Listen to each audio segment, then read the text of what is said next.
Thanks for having me. Today is all about turnout. It's all about the vote. We got to make it too big to rig, as Trump would say, so we can win tonight, and then make it too big to rig so that Trump can win Virginia and we can get him back in the White House and make America great again. I'm having a good time. Sounds like you certainly are. And with the endorsement of former President Donald Trump, it does seem like the momentum is with you. What do you take on his stance here about your competitor, Bob Good? Some are angered with him. We know that that's part of the calculus here when, Donald Trump's sitting there choosing who he wants to endorse, obviously looking towards a next White House, who he wants there. Were you surprised at all by this endorsement here? Well, I've been with President Trump since he came down the escalator. I didn't care much about politics until I saw him come down the escalator. And when I heard him speak, I said, that's a man who means what he says and says what he means. I wrote him a $1,000 check. I never given a politician a check before, and I've been with him through thick and thin. But you may remember that in 2015, when Trump won the primary and we're all rallying behind him to beat Hillary Clinton in the general election, Bob Good was on Facebook trashing President Trump in the general election, and that helps Hillary Clinton. Then in 2022, he begged Trump for an endorsement. And how did he repay President Trump? Less than a year later, when the chips were down. These ridiculous indictments he's been going through the last 6 weeks. A year and a half ago, when the chips were down, he endorsed a different candidate, and he went around the district trashing Trump, saying he's the only man that could lose to Biden. And he said he's the he said that he's not pro-life, not pro-gun, not conservative, and he can't sit by and watch our party nominate Trump. Trump has earned the right to call the shots and pick his team. We've got to get it right.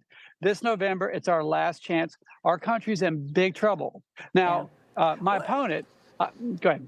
Well, I want to talk about how big trouble we are in, and then it seems like the media wants to cover for Joe Biden every which way he moves. There's this little bit of news talking about what the White House wants to call is a cheap fake. Our own James Rosen, the White House correspondent, asked Karine Jean-Pierre about these videos. We've seen Biden seems to be freezing, whether it be the G7 or an event for Juneteenth. And this is what she said to all of America after James Rosen pressed her on Biden's recent appearances. Let's play this and get your reaction.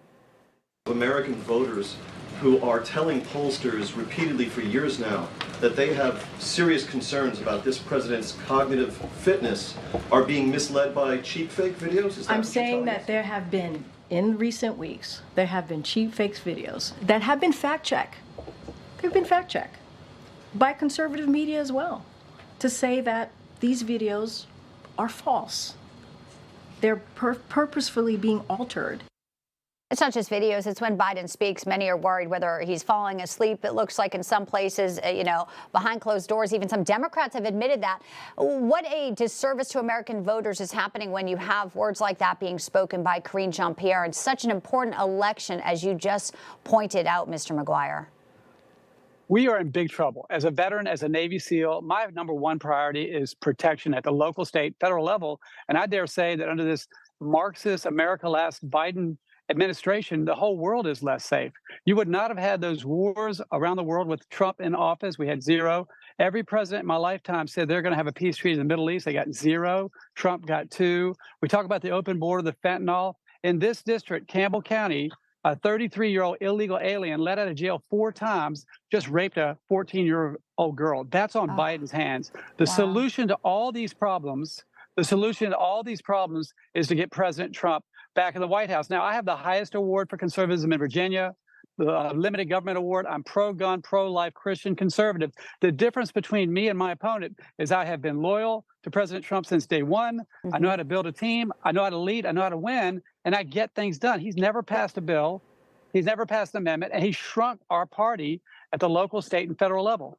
Well, we have just about 30 seconds left. I would like to talk just a moment about this DACA anniversary. And today, Biden will give U.S. citizenship to immigrants who are married to U.S. citizens. Obviously, it will be a talking point that the White House desperately needs after, as you said, the stories about 14-year-olds in your district being raped, or a mother of 5 in Maryland, we reported just yesterday, sir, murdered by an illegal. Laken Riley, we could go on and on. Laken Riley, in our last 30 seconds here, just tell us about the immigration policy, like you said, under Joe Biden, the wide open borders, the blood on his hands.